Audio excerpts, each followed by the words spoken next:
नमस्कार दोस्तों, बहुत बहुत स्वागत है आपका अपने चैनल एकलव्य स्टडी पॉइंट पे। और मेरा नाम है सचिन। आज हम पढ़ने वाले हैं क्लास 9th की ज्योग्राफी और हमारी बुक का नाम है समकालीन भारत भाग 1। और जो दूसरा अध्याय है वो है भारत का भौतिक स्वरूप। तो आइए स्टार्ट करते हैं हम अपने चैप्टर को।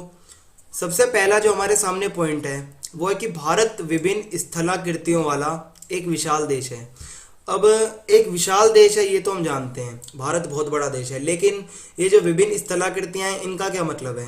इसका मतलब ये है कि हमारा जो देश है भारत है, यहाँ पर हर प्रकार की भूआकृति पाई जाती है, स्थलाकृति पाई जाती है। जैसे भारत के अंदर पर्वत भी हैं, पठार भी हैं, मैदान भी हैं, रेगिस्तान भी हैं, द्वीप समूह भी हैं, ठीक है, अंडमान निकोबार और लक्षद्वीप जैसे, और तटीय मैदान भी हैं।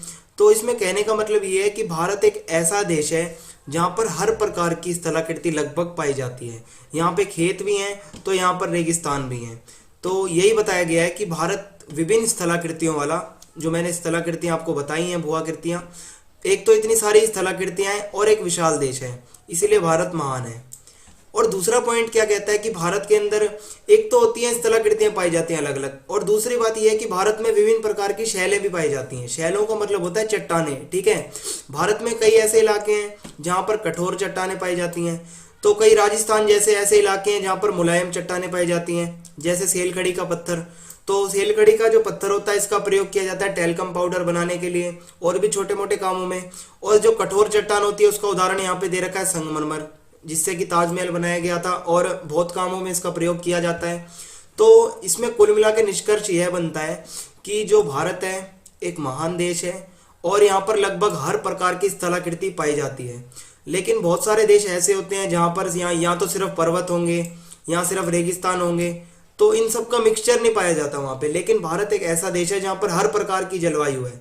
आप अगर नॉर्थ साइड में जाते हैं तो आपको ठंडी जलवायु मिलेगी, आप साउथ में जाते हैं तो आपको गर्म जलवायु मिलेगी, आपको जंगल चाहिए तो आप नॉर्थ ईस्ट में चले जाओ, जंगल मिलेंगे, और अगर आप वेस्ट साइड में जाते हो तो आपको रेगिस्तान मिलेंगे, ठीक है। तो ये सब क्या है? ये भारत को दर्शाता है एक विभिन्न स्थलाकृतियों वाला एक विशाल देश है। अब आपके सामने जो टॉपिक है वो है प्लेट। तो ये प्लेट का मतलब आप खाने वाली प्लेट मत समझना। प्लेट का मतलब ये होता है कि जो भूमि का टुकड़ा होता है जहां पर हम रह रहे हैं, ठीक है, ये जो भूभाग है पूरा, जो ऊपरी परपट्टी है, ठीक है। एक तो बिल्कुल आंतरिक भाग होता है पृथ्वी का जहां पर वो हमारा मैग्मा होता है, लावा होता है, लेकिन जो ऊपरी भूपरपट्टी है, ऊपर का हिस्सा, इसे हम कहते हैं प्लेट्स। तो ऐसा माना जाता है कि जो हमारी पृथ्वी है, ठीक है, वो जो उसकी ऊपरी परपट्टी है, जो उसका ऊपरी हिस्सा है, जो ये भूभाग है हमारा ऊपर का, ये 7 बड़ी प्लेटों और कुछ छोटी प्लेटों से मिलकर बना है। मैं आपको अगली स्लाइड में आपको दिखाऊंगा मैप के अंदर जो बड़ी प्लेटें कौन सी हैं। यहाँ पर बताया गया है हमारी एनसीईआरटी के हिसाब से कि जो बड़ी प्लेटें हैं वो 7 हैं, लेकिन जो नासा है उसने बताया है कि जो प्लेटें हैं बड़ी वाली वो लगभग 8 हैं। और 8वीं प्लेट माना गया है ग्रीनलैंड को। जो ग्रीनलैंड देश है, आपने नाम सुना होगा, उसको 8वीं बड़ी प्लेट माना गया है क्योंकि उसका भूभाग बहुत ज़्यादा बड़ा है, इसलिए उसको बड़ी प्लेट माना गया है। मैंने आपको बताया कि प्लेट का मतलब है भूमि का हिस्सा। जो हिस्सा जितना बड़ा है वो बड़ी प्लेट माना जाएगा, और जो हिस्सा छोटा है तो उसको छोटी प्लेट कहेंगे। और जो छोटी प्लेटें हैं वो तो बहुत सारी हैं। और अब मैं आपको बताता हूँ कि ये जो प्लेटें हैं, ये जो भूभाग है, इनमें हलचल भी होती है। आपने देखा होगा कि जब भूकंप आता है तो क्या होता है, हमारी भूमि में कंपन होता है अंदर से। तो वो कंपन किसके अंदर होता है? वो जो कपकपाहट होती है वो होती है प्लेटों के अंदर। जब दो प्लेटें आपस में टकराती हैं या खिसकती हैं तो वो खिसकती किस वजह से हैं? प्लेटों की गति की वजह से। अब मैं आपको बताऊंगा कि प्लेटें कितनी तरीके से मूव होती हैं और कितनी तरीके से उनकी गति होती है। तो यहां से आपको समझ में आ गया होगा प्लेट क्या होता है। प्लेट होता है भूमि का टुकड़ा। एक बड़ा भूमि का टुकड़ा होगा तो वो बड़ी प्लेट मानी जाएगी, अगर वो छोटा भूमि का टुकड़ा है तो वो छोटी प्लेट मानी जाएगी। अब आपके सामने जो मैप है ये प्लेट्स का मैप है। आप देख सकते हैं कि ये जो बड़ी प्लेटें हैं उनका नाम दिया हुआ है। एक तो है उत्तर अमेरिकी प्लेट। जितने भी हमारे बड़े महाद्वीप हैं, ठीक है, जिनका भूभाग बहुत ज्यादा है, भूमि का हिस्सा बहुत ज्यादा है, वो बड़ी प्लेट है। उत्तर अमेरिकी प्लेट है, दक्षिणी अमेरिकी प्लेट है, अफ्रीकी प्लेट है, यूरेशियन प्लेट है, ठीक है, इंडो ऑस्ट्रेलियन प्लेट है, और जो ग्रीनलैंड है उसे माना गया है हमारी 8वीं प्लेट। तो यहां से आपको समझ में आ गया होगा कि बड़ी प्लेटें कौन सी हैं। और जो छोटी प्लेटें होती हैं वो ये आप देख सकते हैं, प्रशांत महासागरीय प्लेट, अंटार्कटिक प्लेट, ठीक है। तो ये और भी कुछ छोटी मोटी प्लेट है जिनका नाम यहाँ पर नहीं दे रखा है। तो आपको प्लेट का तो मतलब समझ में आ गया होगा। अब ये जो प्लेटों में गति होती है, जो प्लेटें मूव करती हैं वो कितने प्रकार से मूव करती हैं? तो प्लेट जो हमारी भूमि का अंदर हिस्सा है वो लगभग 3 तरीके से गति करता है। पहला है अभिसारी गति, दूसरा है अपसारी गति और तीसरा है रूपांतर गति। तो मैं आपको डायग्राम के हिसाब से समझाऊंगा, शायद आपको ऐसे समझ में ना आए। तो जो पहली गति होती है, जो पहली मूवमेंट होती है, उसे हम कहते हैं अभिसारी गति। तो इसमें अभिसारी गति में क्या होता है कि हमारी जो 2 प्लेटें होती हैं, जो 2 भूमि के टुकड़े होते हैं, वो दोनों, एक टुकड़ा जो होता है वो नीचे चला जाता है और दूसरा भूमि का टुकड़ा उसके ऊपर आ जाता है। ठीक है, एक प्लेट जो होती है धंस जाती है नीचे और जो दूसरी प्लेट होती है वो उसके ऊपर चढ़ जाती है। इससे क्या होता है, पर्वतों का निर्माण होता है। ठीक है, पहले तो प्लेटें एक दूसरे के करीब आती हैं, फिर जो भारी वाली प्लेट होती है वो नीचे धंस जाती है और जो हल्की प्लेट होती है वो ऊपर चली जाती है। आपने देखा होगा कि जो पर्वत होते हैं उनकी शेप कुछ ऐसे होती है। तो ये पर्वतों की शेप ऐसे क्यों होती है, इसका मेन कारण यही है कि एक प्लेट इधर से आती है, दूसरी प्लेट फिर इधर से आती है, फिर इधर से आती है, फिर इधर से आती है। इससे क्या होता है कि प्लेटें एक दूसरे के ऊपर चढ़ती जाती हैं और इससे पर्वतों का निर्माण होता है। और जो हमारा हिमालय पर्वत है उसका निर्माण अभी भी जारी है। और हिमालय पर्वत का निर्माण कैसे होता है, अभिसारी गति के कारण। और जब ये 2 प्लेटें नजदीक आती हैं, भारी वाली अंदर घुस जाती है नीचे की तरफ और जो हल्की प्लेट ऊपर आ जाती है, इससे फिर पर्वतों का निर्माण होता है। तो यहां से आपको समझ में आ गया होगा कि अभिसारी गति कौन सी है। अब जो दूसरी प्लेट है, जो दूसरी गति है प्लेट की, वो है अपसारी गति। इसमें क्या होता है कि एक तो मैंने आपको बताया कि प्लेटें एक दूसरे के करीब आती हैं। अब इसमें क्या होता है, प्लेटें एक दूसरे से दूर जाती हैं विपरीत दिशा में। तो ऐसे में क्या होता है कि जब 2 प्लेटें जाएंगी तो बीच में भाई यहाँ पर जो है भ्रंश पैदा होगा। भ्रंश का मतलब होता है गैप मिल जाएगा, और गैप मिलेगा तो क्या होगा, जो अंदर का लावा है वो बाहर आ सकता है। जो ज्वालामुखी फटता है वो कैसे होता है कि जब 2 प्लेटें एक दूसरे से दूर जाएंगी तो अंदर का जो लावा है वो बाहर आएगा ज्वालामुखी के द्वारा। और जब ये लावा बाहर निकलेगा तो ये आसपास के क्षेत्रों में फैलेगा भी।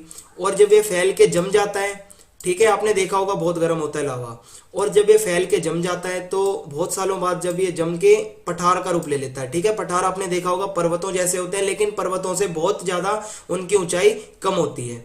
तो इससे क्या होता है कि जब ये ज्वालामुखी फटता है और जो मैग्मा बाहर आता है और ये लावा बाहर आता है, तो जब ये जमा हो जाता है और जम जाता है एकदम, तो पठारों का निर्माण होता है। तो आपको समझ में आ गया होगा कि अपसारी गति में प्लेटें एक दूसरे से दूर जाएंगी और जब बाहर निकलेगा लावा तो बनेंगे पठार, और इससे ज्वालामुखी विस्फोट भी होता है। अब जो हमारी अगली गति है वो है रूपांतर। भाई ये जो रूपांतर गति है इसी के कारण आता है हमारा भूकंप। क्यों? क्योंकि जब 2 भूमि के टुकड़े आपस में रगड़ खाते हैं या एक दूसरे से टकराते हैं, प्लेटें टकराती हैं आपस में, तो क्या होता है कि भूमि में कंपन होगी। जब एक प्लेट इधर से आ रही है, दूसरी प्लेट इधर से आ रही है, जब टकराएगी, ठीक है, दोनों अगर बराबर हैं तो टकराएंगी तो उनमें वाइब्रेशन होगी, कंपन होगी, तो वही भूकंप होता है। तो इसमें क्या कहा गया है कि एक दूसरे के साथ क्षैतिज दिशा में गति करती हैं। एक प्लेट इधर जाती है तो दूसरी प्लेट भी उसके पीछे आएगी, और जब ये टकरा जाएंगी तो प्लेटों में कंपन होगी, प्लेटों में कंपन होगी तो ऊपर भूकंप आएगा, और इससे भूकंप आ सकता है। अगले पॉइंट में ये लिखा हुआ है। तो आपको ये 3 समझ में आ गए होंगे। अब जो अगला पॉइंट है वो है कि सबसे प्राचीन भूभाग जहां पर आज हम रहते हैं वो पहले क्या ऐसा ही था? क्या पहले हमारा वर्ल्ड का मैप ऐसा था? नहीं, जो पहले हमारा वर्ल्ड का मैप था वो कुछ इस तरीके से दिखता था। यहाँ पे आपको बिल्कुल समझ में नहीं आएगा कौन सा देश कहाँ पे है। पहले सिर्फ 2 बड़े भूभाग होते थे। जो उत्तर में होता था उसे लोरेशिया कहते थे, और जो दक्षिण का भूभाग होता था, दक्षिण का भूमि हिस्सा होता था, उसे हम गोंडवाना लैंड कहते थे। तो भारत जो है वो इसी का हिस्सा था। अब इसमें कौन कौन से देश आते थे? जो गोंडवाना भूभाग है, जो नीचे वाला है दक्षिण का, इसके अंदर भारत होता था, ऑस्ट्रेलिया होता था, दक्षिण अफ्रीका, दक्षिण अमेरिका और अंटार्कटिक। तो ये सब क्या था? पहले एक साथ थे, लेकिन आज हम देख सकते हैं कि वो सब अलग अलग हैं। लेकिन एक जमाना ऐसा भी था, बहुत प्राचीन समय की बात है, जब ये सारे जितने भी महाद्वीप हैं या जितने भी देश हैं ये एक ही भूभाग पे स्थित थे। तो यहां से आपको समझ में आ गया होगा कि प्लेटें गति करती हैं। अगर गति ना करती होती तो आज जो इंडिया है वो यहाँ पर ना पहुंच जाता ऊपर, और ये सब अलग अलग ना होते। अगर प्लेटों में अगर गति ना होती तो आज भी ये सारे देश एक साथ होते, लेकिन ऐसा नहीं है। प्लेटों में गति हुई है और प्लेटों में हलचल हुई है, इसी के कारण कुछ प्लेटें खिसक के ऊपर चली गई तो भारत बन गया, और कुछ प्लेटें लेफ्ट में चली गई, कुछ राइट में चली गई। तो ऐसा माना गया है कि प्लेटों में गति होती है, जो हमारी भूमि है वो चलती है, लेकिन बिल्कुल धीमी स्पीड से। और यहाँ पे लिखा गया है कि प्लेटों की गति के कारण, जो प्लेटों में हलचल हुई है उसके कारण भारत गोंडवाना से अलग हो गया। मैंने आपको बताया कि पहले भारत एक साथ था यहाँ पर ऑस्ट्रेलिया वगैरह के साथ, लेकिन अब भारत अलग है। और जो सबसे प्राचीन महाद्वीप था उसका नाम पैंजिया था। मैंने आपको बताया एक महाद्वीप है आपके सामने जो ये मैप में, कि उत्तर में तो लोरेशिया है, दक्षिण में गोंडवाना, लेकिन इन दोनों को जोड़कर जो बनता था उसे हम कहते थे पैंजिया। ठीक है, तो आपको समझ में आ गया होगा कि पैंजिया महाद्वीप के दो भाग थे। उत्तर के भाग को लोरेशिया कहते थे और दक्षिण के भाग को गोंडवाना लैंड कहते थे। दोस्तों मैं आपको बता दूं, अगर ये अभी से समझ लेते हैं तो आपको 11th में बिल्कुल दिक्कत नहीं होगी। 11th में आपको यही सब पढ़ना है, थोड़ा और डीप होगा। अगर आपको बेसिक क्लियर है तो आगे आपको दिक्कत नहीं आएगी।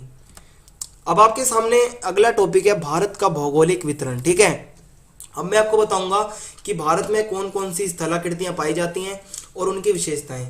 सबसे पहले तो हम पढ़ेंगे भारत में हिमालय पर्वत के बारे में। आपको पता है हिमालय पर्वत आपके सामने मैप है, यहां से लेके और लगभग यहां तक फैला हुआ है। फिर हम पढ़ेंगे उत्तरी मैदानों के बारे में जो लगभग यहां से लेके यहां तक हैं। फिर हम पढ़ेंगे प्रायद्वीपीय पठार के बारे में, जो ये हमारी वी शेप आती है नीचे की साइड में, ये इसे हम कहते हैं प्रायद्वीपीय पठार। फिर पढ़ेंगे तटीय मैदानों के बारे में, जो जितने भी हमारे तटीय मैदान हैं। फिर हम पढ़ेंगे द्वीप समूह के बारे में, लक्षद्वीप और अंडमान निकोबार के बारे में। तो आइए स्टार्ट करते हैं। सबसे पहले हम पढ़ते हैं द ग्रेट हिमालय के बारे में। ठीक है, हिमालय, तो हिमालय पर्वत जो है वो भारत के उत्तर में है। ये तो नॉर्मल सी बात है, हम सब जानते हैं, नॉर्थ साइड में हिमालय है। और ये एक नया पर्वत है। नया पर्वत कैसे है, मैंने आपको बताया था प्लेट वाले हिस्से में कि जो प्लेटों की गति होती है उसके कारण इनका पर्वतों का निर्माण होता है। जो अभिसारी गति होती है उससे पर्वतों का निर्माण होता है। प्लेट एक नीचे धंसती है, दूसरी प्लेट ऊपर जाती है, तो इससे क्या होता है, पर्वतों का निर्माण हो जाता है। और हिमालय पर्वत इसी वजह से बन रहा है। और जो हिमालय पर्वत की लंबाई है वो लगभग 2400 किलोमीटर मानी जाती है। और जो हिमालय पर्वत की चौड़ाई है वो कश्मीर में 400 किलोमीटर है, जो इस साइड में 400 किलोमीटर है। और जो अरुणाचल है जो इस साइड में है वहां पर लगभग 150 किलोमीटर है। तो ये कुछ फैक्ट्स हैं, आपको याद रखने हैं। अब मैं आपको हिमालय के थोड़े डिटेल में फैक्ट्स बताता हूँ कि जो हिमालय है उसको 3 भागों में बांटा जाता है। एक तो होता है महान हिमालय, जिसे हम हिमाद्री भी कहते हैं। और जो हिमालय का ये हिस्सा है इसके अंदर लगभग जितने भी मुख्य शिखर हैं, जितनी भी चोटियां हैं मेन पहाड़ों की, वो लगभग इसी के अंदर कवर होती हैं। और इसमें लगभग 6000 मीटर वाले शिखर हैं। यहाँ पर जितने भी पहाड़ हैं और उनकी चोटियां हैं ना, वो एवरेज लगभग 6000 मीटर की तो है ही है। और जो ये वाला हिस्सा है हिमालय का, ये हमेशा बर्फ से ढका रहता है भाई, क्योंकि मेन हिस्सा है और यहाँ पर बर्फ नहीं पड़ेगी तो कहाँ पे पड़ेगी। मेन हिस्सा हिमालय का है और यहाँ हमेशा बर्फ पड़ती है। और यहाँ पे जो पहाड़ हैं, जो उनकी चोटियां हैं, लगभग 6000 मीटर की हर चोटी है। उसके बाद जो अगला हिस्सा है वो है निम्न हिमालय, इसे हम हिमाचल हिमालय भी कहते हैं। और इसमें जो पहाड़ हैं और जो उनकी चोटियां हैं वो लगभग 4500 मीटर औसत ऊंचाई वाली हैं। इसका मतलब है कि जितने भी वहाँ पहाड़ हैं उनकी जो चोटियां हैं, उनके जो शिखर हैं, लगभग वो 4500 मीटर के हैं। और जो पीर पंजाल श्रृंखला है पहाड़ों की, ये सबसे मोस्ट इंपॉर्टेंट है यहाँ पर। और जो कश्मीर से लेके हिमाचल तक ये फैला हुआ है। तो आपको इनकी विशेषताएं याद करते चलनी है। और जो हिमालय का तीसरा हिस्सा है, ठीक है, सबसे एंडिंग हिस्सा, एंड वाला हिस्सा, ये हिमालय का सबसे बाहरी भाग है। और ये कौन सी साइड में आ जाता है, हमने स्टार्ट किया था कश्मीर हिमालय से ऊपर की साइड से लेके और यहाँ तक लगभग अरुणाचल तक इसका हिस्सा माना जाता है। और जो सबसे बाहरी हिस्सा है ये वाला, इसे हम कहते हैं शिवालिक। शिवालिक श्रेणी भी कहते हैं और शिवालिक भी कहते हैं। और यहाँ पर जो पहाड़ हैं और जो उनकी चोटियां हैं वो लगभग 1100 मीटर की हैं। यहाँ पर जितने भी पहाड़ हैं उनकी औसत ऊंचाई 1100 मीटर है। और जो हिमाचल से लेकर शिवालिक के बीच जो घाटियां हैं, ठीक है, हिमाचल हिमालय मैंने आपको बताया था जिसे निम्न हिमालय भी कहते हैं। हिमाचल हिमालय से लेके और जो शिवालिक तक जो लास्ट वाला है भारी, इसके बीच में जितनी भी घाटियां आती हैं उनको हम कहते हैं दून। ठीक है, एग्जाम्पल के लिए आपने नाम सुना होगा देहरादून, तो वो इन्हीं के बीच में आता है, इसलिए उसका नाम भी देहरादून रखा गया। तो ये हिमालय के जो 3 भाग थे और जो उनकी विशेषताएं थी, मैंने आपको बहुत यहाँ पर ब्रीफली आपको समझा दिया है, आपको समझ में आ गया होगा। अब आपके सामने जो टॉपिक है वो है उत्तरी मैदान। अब हम पढ़ेंगे उत्तरी मैदान के बारे में। तो उत्तरी मैदान जो है वो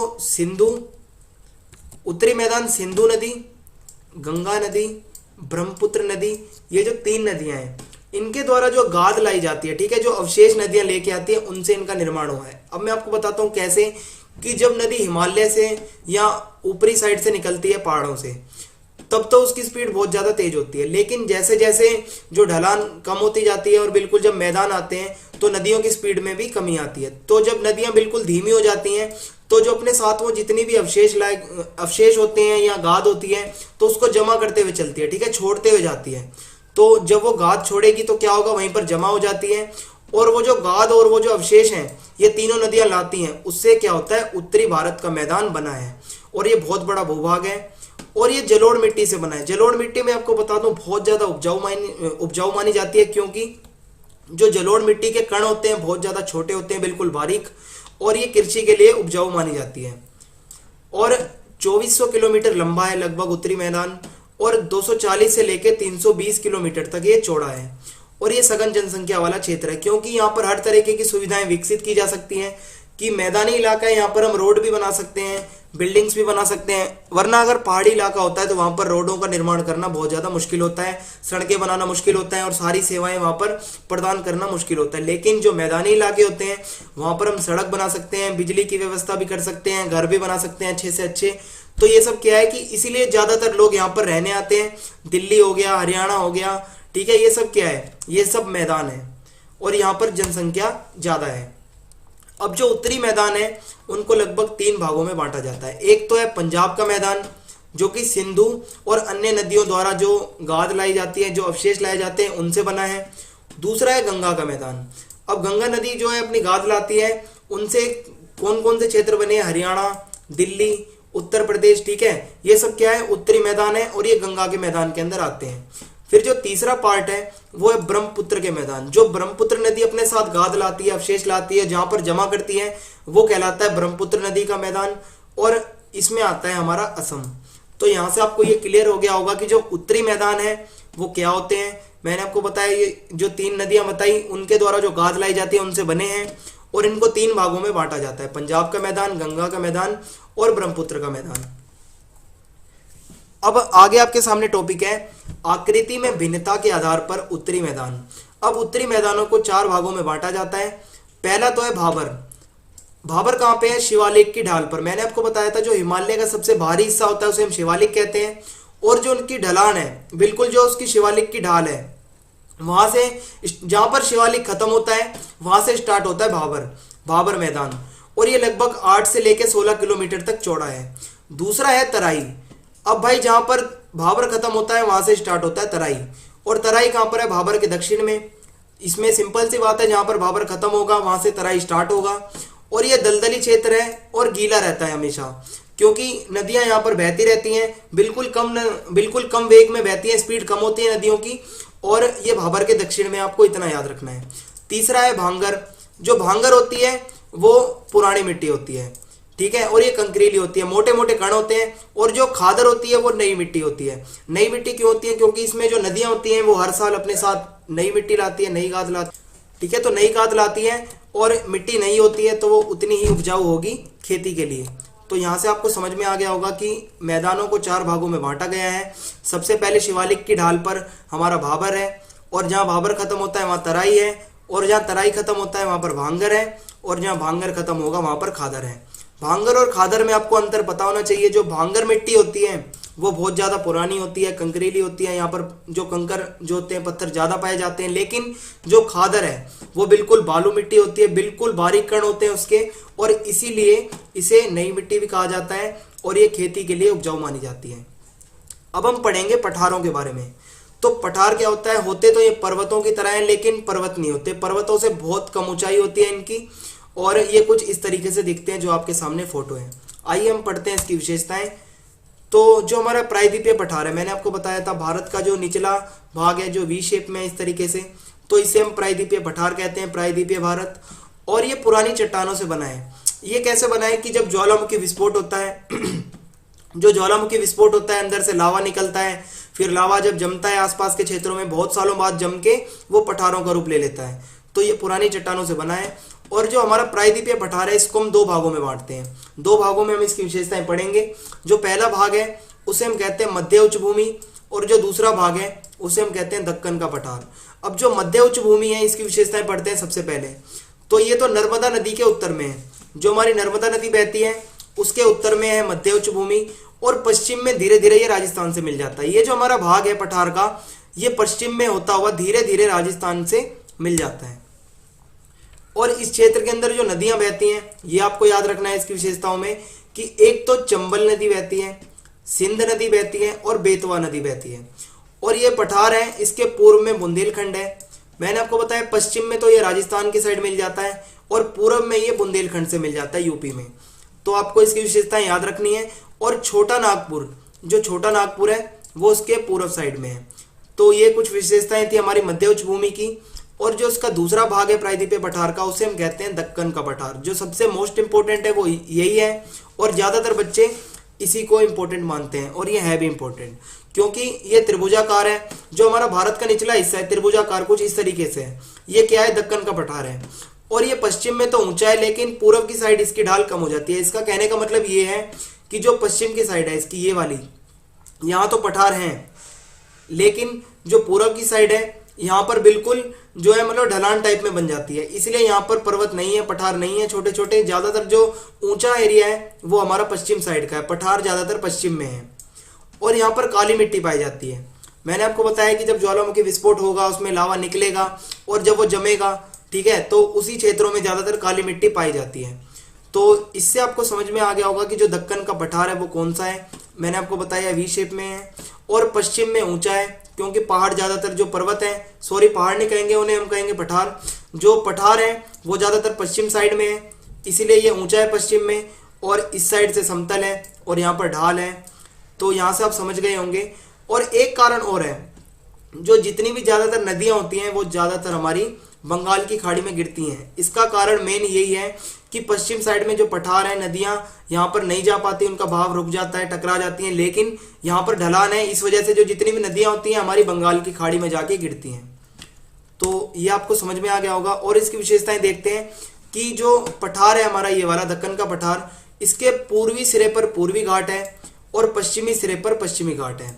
जो हमारा भारत है ये वाला नीचे का, इसका जो पूर्वी हिस्सा है ये वाला, इसे हम कहते हैं पूर्वी घाट, और जो पश्चिमी हिस्सा है इसे हम कहते हैं पश्चिमी घाट। और जो पूर्वी घाट है वो समतल नहीं है, ठीक है। ये जो पूर्वी घाट है यहाँ थोड़े मतलब ढाल वाला है। जब नदियां आती हैं तो बंगाल की खाड़ी में गिरती हैं, ये मैंने आपको बता दिया है। और ये समतल क्यों नहीं है, क्योंकि जो नदियां यहाँ पर, रेगुलर नदियां यहाँ पर गिरती हैं, इस वजह से नदियों ने इसको काट दिया है और ये उबड़ खाबड़ सा हो गया है।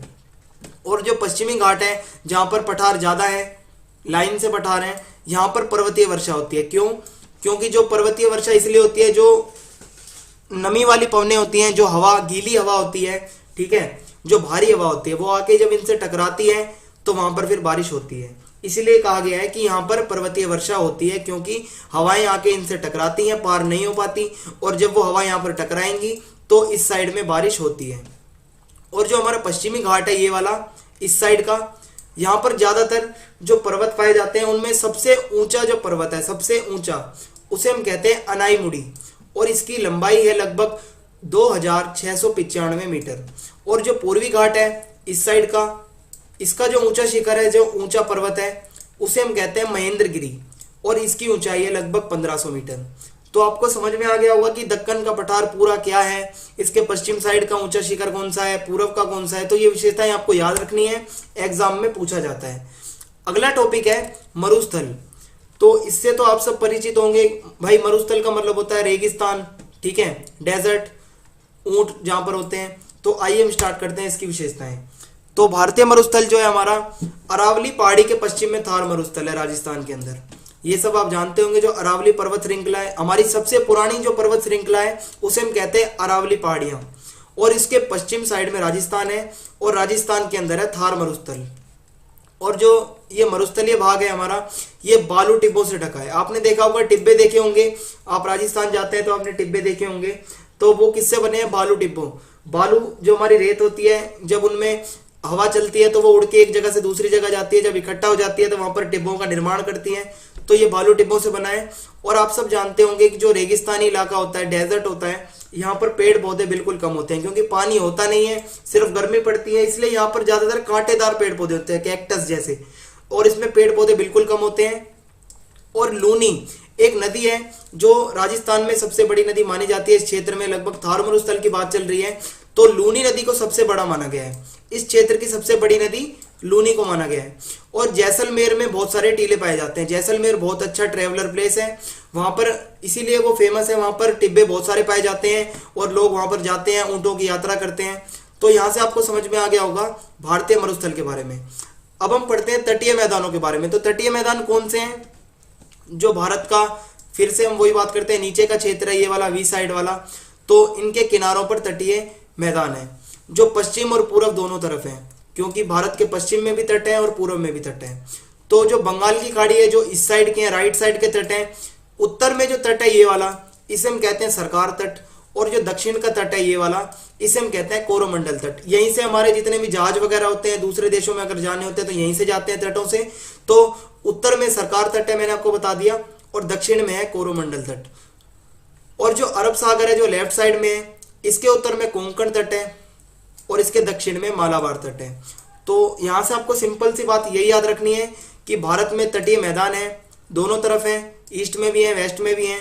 और जो उत्तर में है बंगाल की खाड़ी के, उसको हम कहते हैं सरकार तट, और जो दक्षिण में है उसको हम कहते हैं कोरोमंडल तट। और जो अरब सागर में है उसके उत्तर में कोंकण है और दक्षिण में मालाबार तट है। अब आपके सामने टॉपिक है द्वीप समूह। तो द्वीप समूह हमारे दो हैं, एक तो अंडमान निकोबार द्वीप समूह और दूसरा है लक्षद्वीप समूह। तो आइए देखते हैं इनकी विशेषताएं कि लक्षद्वीप और अंडमान दो हमारे द्वीप समूह है देश के, और उत्तर में अंडमान है और दक्षिण में निकोबार है। हम सब जानते हैं कि जो हमारा अरब सागर की साइड है अंडमान निकोबार, उसके उत्तर में अंडमान है और दक्षिण में निकोबार है। और जो लक्षद्वीप है पहले इसे लकाद्वीप नाम से जाना जाता था, ठीक है, इसको लकाद्वीप, मिनिकोय और एमिन द्वीप, इन तीन नामों से जाना जाता था क्योंकि ये तीन क्षेत्र थे अलग अलग। और अब लेकिन इसको जाना जाता है लक्षद्वीप नाम से। अब इन तीनों जगहों को एक साथ लक्षद्वीप नाम से जाना जाता है। और कब से? 1973 से।